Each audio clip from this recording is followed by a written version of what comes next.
سلام، غزل هستم. خوش اومدین به یه ویدیو دیگه با من. خب امروز دوباره میخوام آموزش میکاپ بذارم، ولی میکاپ امروزمون نگم براتون یه حالت نیمه اسموکی توره میکاپ امروز که چشمو خیلی کشیده و شهلا میکنه.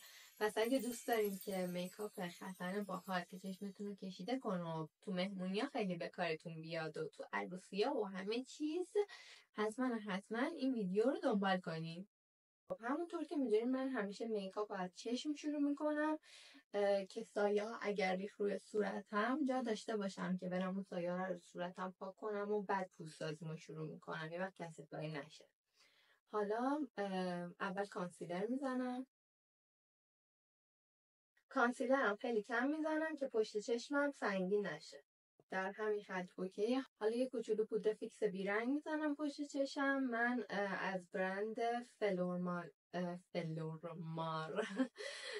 اینویزیبل لوس پاودرش هم استفاده میکنم که برای این کار خیلی خوبه، به خاطر اینکه دونه هاش خیلی ریزه و اصلا پشت چشم رو سنگین نمیکنه.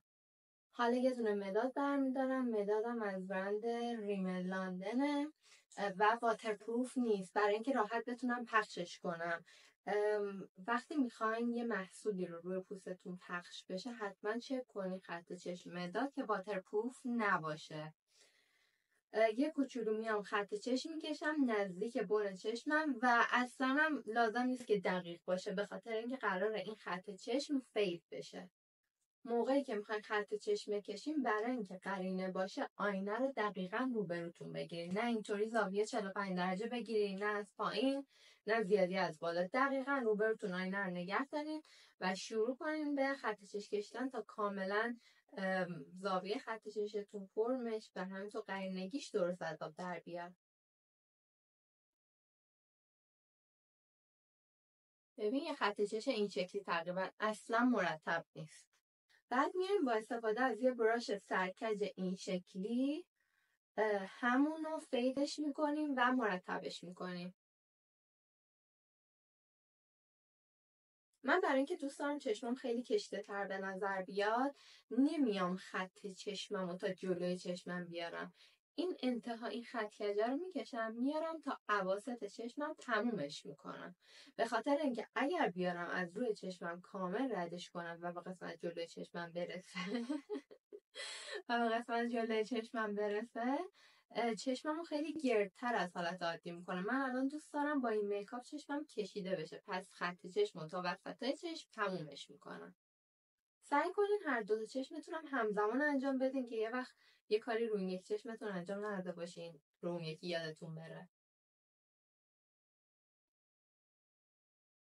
با براشین یکی هم فیدش کردم. بریم ادامه میکاپ. حالا یه رنگ سایه بادمجونی این شکلی برمیدارم و دقیقا روی خود خط چشم میکشم.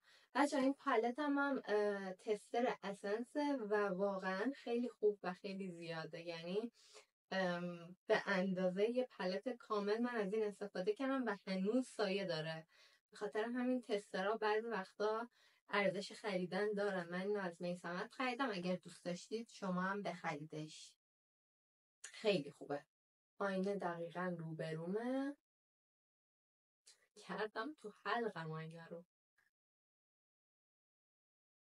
وقتی که دارین سایه رو میزنین یه کوچولو از اون خط سایه‌ای که با مداد مشکی کشیده بودیم و فیدش کرده بودیم بیاین بالاتر این سایه رو یه کوچولو یه حاله ای از رنگ بنفش بادمجونی نشون داده بشه تو میکاپتون.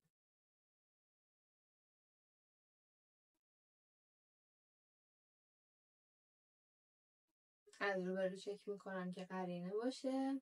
حالا میام یه رنگ کم رنگ از همون رنگ بادمجونیه که استفاده کردم استفاده میکنم که میشه این رنگ، این بالاییه، و یه کوچولو بالاتر از همون بادمجونی قبلیه میزنم. بذاریم بیام نزدیکتر.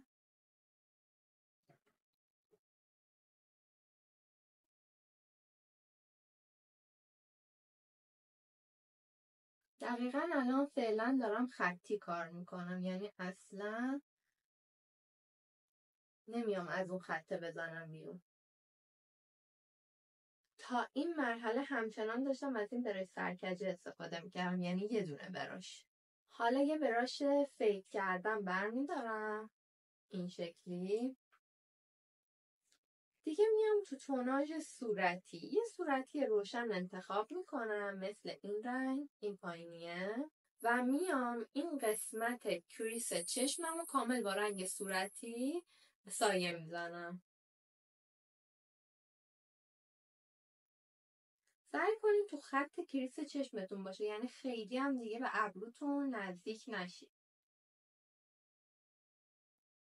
کاملا به صورت رفت و برگشتی سایه‌مو فید میکنم. حالا میام از اون رنگ صورتی قبلی که این رنگ بود دقیقا روی خط کریس چشمم میزنم و سعی میکنم پایین تر از اون صورتی قبلیه که زدم باشه. یعنی ببینید الان من پشت چشمم اومدم سایه صورتی ملایم زدم، اینو تا نزدیک ابروم اومدم ولی خیلی نچسبوندم. میام دقیقا اون صورت قبلیه که روی خط چشم کشیدم و برمیدارم، این قسمت کریس چشمم دوباره میکشم و سایه رو هی یک کوچولو اضافه کنین که یهو تو ماچ نشه. دوباره یه توناژ رنگ تیره تر. ببینین دقیقا همون ترتیبی که اومدیم از مشکی، بعد رنگ بادمجونی، بعد رنگ صورتی تیره، بعد صورتی روشن، تو قسمت کریس چشممون دقیقا برعکسش رو میریم، از رنگ روشن میایم به سمت تیره، یعنی اول صورتی روشن، صورتی تیره تر، رنگ بادمجونی، مشکی رو دیگه استفاده نمی‌کنیم.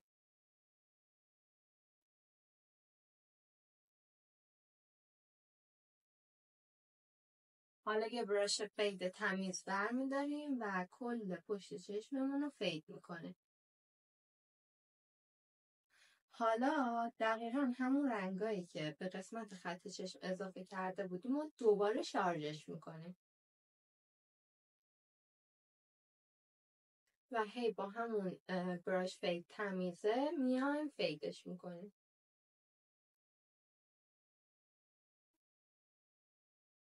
الان دوباره همون مداد مشکی اولیه رو برمیدارم توی بن موژم، دقیقا بن موژم، یه کوچولو بالاترش هم نه، یعنی بین موژه ها با این مداد مشکی میکشم.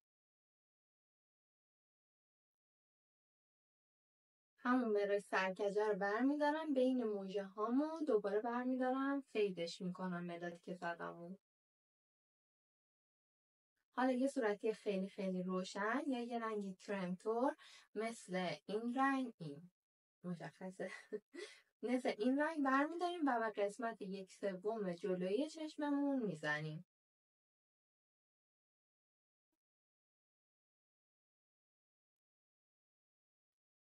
فقط هر کاری میکنید سعی کنید که از قسمت این کریس چشمتون این قسمت بالاتر نزنه.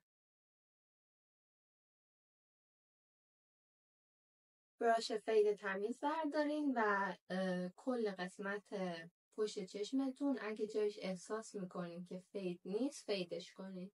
حالا یه سایه شاین صورتی ترجیحاً این رنگی بردارین و به همین قسمت وسط چشمتون یه کوچولو با انگشت بزنین که خیلی خوشگل میشه. اگر هم همینجوری مات دوست دارین که تا همین مرحله کافیه. خب من احساس میکنم یکم سایه شاینم روشن شد، به خاطر همین یه شاین یک کوچولو تیره ترم این رنگو باهاش مخلوط میکنم، یعنی دقیقا روش میزنم دیگه. خب الان بهتر شد. حالا میرم سراغ ژل ابرو.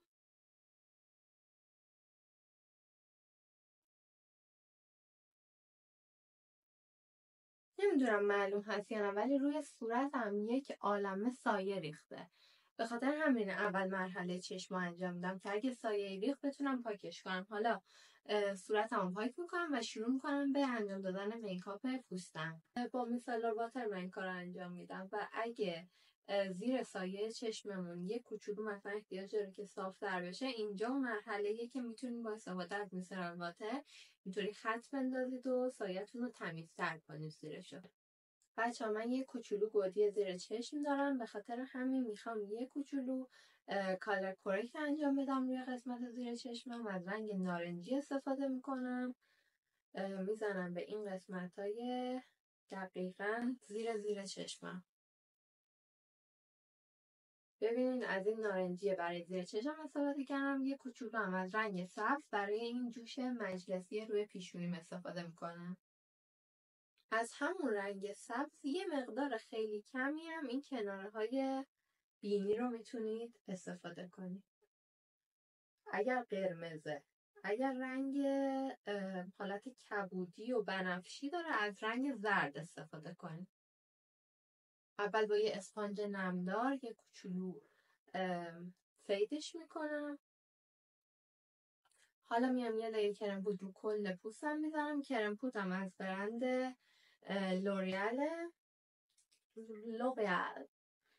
تلفظ درستش اینه، لوریال. به کل سطح پوستم میزنم. با یه اسفانج نمدار کرم پود رو کل سطح پوستتون بزنین و به صورت ضربه‌ای بزنین. من خیلی ها دیدم اسفانج رو سطح پوستشون میکشن که خیلی کار اشتباهیه. حتما اینطوری ضربه‌ای بزنین تا کامل جذب پوستتون بشه. خب همونطور که میبینید کرم پود رو کل سطح پوستم زدم، ولی هنوز قسمت زیر چشمم یه کوچولو از اون رنگ کالر کرکت نارنجی که زده بودم مشخصه. به خاطر همین الان میام اول کانتور صورتم رو انجام میدم، بعد این قسمت زیر چشمم رو کانسیلر میزنم تا کامل دیگه این قسمت نارنجی کاور بشه و گودی زیر چشمم از بین بره. بچه‌ها برای کانتور قسمت زیر گونه حواستون باشه که بهتر از رنگ‌های سرد استفاده کنین تا نتیجه خیلی روی پوستتون تمیز و خوشگل نشون بده. ولی چون تابستونه من الان دوست دارم که از رنگ یه کوچولو گرمتر استفاده کنم. به خاطر همین از این کانتور شیگلم رنگ وارم هانیش استفاده میکنم. ولی در کل اگر میخوایم ریسک میکاپتون رو بیاریم پایین و خیالتون راحت باشه که میکاپتون خیلی ترتمیز و شیک از آب در میاد، برای کانتورینگ حتما از رنگ‌های سرد استفاده کنید. اینجور رنگا بیشتر به درد برانز کردن میخوره. ولی من الان استفاده میکنم، ببینیم چه جوری میشه. میزنیم پشت دست. کانتور چرب رو همیشه اینطوری استفاده کنید. همیشه من اینو میگم. بعد با یه براش منسجم اینطوری بزنید رو دستتون و بعد به عنوان کانتور استفاده کنید. اینطوری خیلی تمیزتر و خوشگلتر میشه. ببینید از همون رنگی که برای کانتور زیر گونم استفاده کردم، قسمت خط فک و قسمت آرک پیشونی هم میزنم. بچه حالا برای کانتور بینی دیگه نمیتونیم از رنگ گرم استفاده کنیم. دیگه 100% بر رنگمون رنگ کانتورمون رنگ سرد باشه که من دوباره از کانتور شیگلم این سری رنگ گلدن سان استفاده میکنم که خیلی سردتر از رنگ قبلیه. الان کنار اون قبلیه میزنم رو دستم نشونتون میدم. برم پشت دستم 2 تیغه بینی رو در واقع میام اینطوری با کانتور خط میندازم، از پایین به هم وصلشون میکنم، یه کوچولو بالاترم یه خط میندازم که این باعث میشه بینیم نوک بالاتر نشون بده. اگر روی بینیتون حالت قوز یا شکستگی دارین، دقیقا روی قسمت شکستگی هم یه کوچولو تیرش کنین تا باعث بشه کوچیکتر نشون داده بشه اون قسمت شکستگی. همین رنگ تیره رو از قسمت پایین یه کوچولو میارم رو پرده های بینی. این رنگ گلدن سانه که رنگ سرده، اینم رنگ وارم هانیه که رنگ گرمه. از رنگ سرد بهتره که برای کانتورینگ استفاده شین، این بیشتر به درد برونز کردن میخوره. من امروز سعی همین بود که از رنگ گرم استفاده کنم، ولی بینی رو به هیچ عنوان نمیشه از رنگ گرم این شکلی استفاده کرد برای کانتورش. حتما بر رنگ سرد باشه، این شکلی باشه. خب به میکاپ امروز هم یه رژگونه صورتی ناناز میاد که رژگونه هم همون رژگونه شیگلم رنگ لاف کیکشه که من واقعا عاشقشم، خیلی خوبه. بچه‌ها رژگونه‌ام مستقیم نمیزنم و دوباره میزنم پشت دستم، با براش گرمش میکنم تا رنگدوناش خودشو باز کنه و خوب روی پوستم بخوابه، بعد میزنم روی پوستم.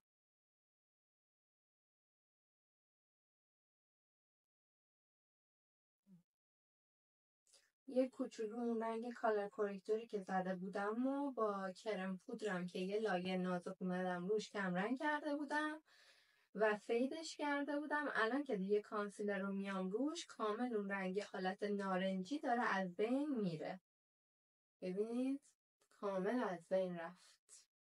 کانسیلر این قسمت پیشونی من میزنم جلو با همون براشی که بینیمو کانتور کرده بودم و رنگ کانتور سرد هنوز روش هست. این قسمت بالای لبم هم کانتور میکنم تا لبم برجسته تر نشون بده. همینطوری به حالت رفت و برگشتی روی این قسمت حالت قلبی بالای لبم میزنم. حالا با استفاده از همون لوس پاودری که از برند فلورمار داشتم میام یه کوچولو قسمتی که کانسیلر زدم و فیکسش میکنم، ولی یه حجم زیادی از پودر رو نمیام رو پوستم بزنم که سنگین بشه پوستم و حالت اون جوونی و شادابیشو از دست بده. یعنی این پافم رو برداشتم زدم توی پودر یه کوچولو، همون یه کوچولو رو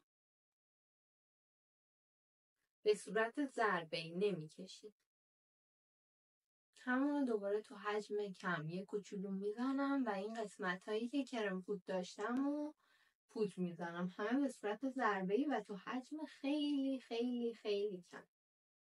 خب برمیگردم میکاپ چشمم، یه کوچولو از همین رنگ بادمجونی با این براش سرکج برمیدارم و میزنم زیر چشمم. سعی میکنم که یه خط خیلی خیلی نازک باشه.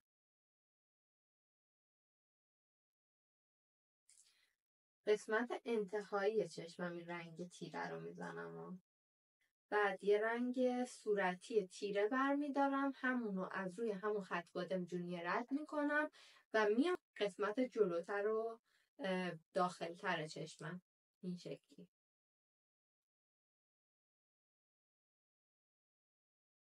خودش میکشم، یه کوچولو میام داخلتر، دوباره همین رو خودمون خط قبلیه میکشم و میام داخلتر. حالا یه رنگ صورتی روشن‌تر برمیدارم و از این قسمت جلوی چشمم میکشم و میرم تا انتهای چشمم و از روی اون خط قبلی هم ردش میکنم. حالا از همون رنگ کرم روشنه که قسمت 1/3 ابتدای چشمم زده بودم میام دقیقا گوشه داخلی چشمم قسمت زیریشو میکشم. اگه 1% سایه زیر چشمتون ریخت، چون ما پودر زده بودیم به قسمت زیر چشممون، الان به راحتی با یه دونه از این براش پفکی میتونین اینطوری بکشین قسمت زیر چشمتون و کاملا اون سایه ها میرن. به خاطر اون پودری که زده بودیم دیگه کرم پود حالت چسبندگیشو نداره و خیلی راحت از بین میرن اونا. در اینکه یه کوچولو چشممون از حالت عادی درشتر نشون داده بشه، من یه دونه مداد سفید رنگ برمیدارم و این قسمت لثه پایین چشمم رو کامل با مداد سفید میکشم. ببین تفاوت دوتا چشممو، اینو لثه پایینیشو سفید کشیدم، اینو نکشیدم، خیلی درشتر نشون داده میشه به نظرم. خب حالا وقت موژه است. برای موژه من از این پلت موژه‌های دیوا استفاده میکنم، مدل سوپر میش که سایزهای مختلف رو داره و همینطور این چسب موژه برند دو با استفاده از این پنسا. خب موژه‌مو حالا کامل گذاشتم، یه کوچولو ریملم میزنم. ریملم هم این ایزادورا نارنجیه که موجه های خودم موجه مصنوعی که گذاشتم کامل همشون برن تو دل هم دیگه و طبیعی تر به نظر بیان. موجه های پایینم هم ریمل میزنم. خب حالا برای اینکه این روشونه کرمی که این زیر زدم فیکس بشه، یکم روشونه پودری هم روش میزنم. این روشونه پودری که میزنم تقریبا همرنگ همین روشونه کرمی است که این زیر زدم، فقط میخوام فیکسش کنم، نمیخوام خیلی زیاد بشه. بچه روژون پودری یه جوری بزنین انگار دارین جارو میزنین، هی یه کوچولو برین بالا و به سمت شقیقه. این کار باعث میشه که صورتتون لیفت بشه. من دوست دارم روی بینیمم بزنم، مثلا الان که تابستونه یه حالت آفتاب سوختگی میده، خیلی بامزه میشه. حالا فقط مونده رژ لب که به این میکاپ رژ لبای هم خیلی گوشتی طور میاد، هم توناژ صورتی خیلی میاد. در کل میکاپ خیلی صورتی طوری شد دیگه، رنگای صورتی به خاطر همین خیلی بهش میاد. منم ترجیحم اینه که یه صورتی ملیح بزنم. من الان بیس روژمو زدم، همون رنگ صورتی که دوست داشتم، فقط اینکه دوست دارم یکم شاینم باشه.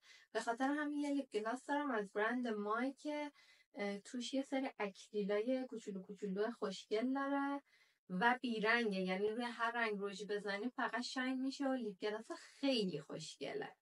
بذارید الان میزنم ببینید. فقط برای اینکه خودش رنگ نشه و همینطور بیرنگ بمونه و من رو هر رنگ روژ بتونم ازش استفاده کنم، من همیشه اینو پشت دستم میزنم و بعد از رو دستم میزنم رو لبم. خود فراشش رو مستقیم رو لب نمیزنم که برای هر رنگ روژ بتونم ازش استفاده کنم. اینطوری زدم اینجا دستم، حالا با این انگشتم برش میدارم و میزنم رو لبم.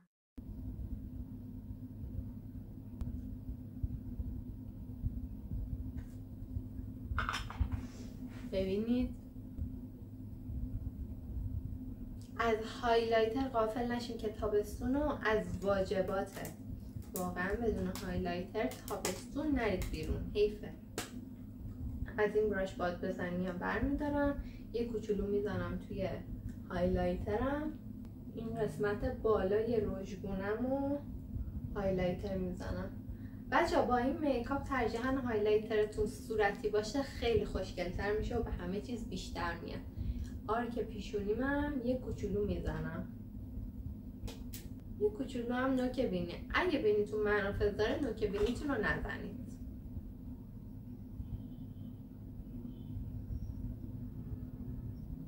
خب میکاپ من تموم شد. امیدوارم که از این آموزش میکاپ خوشتون اومده باشه.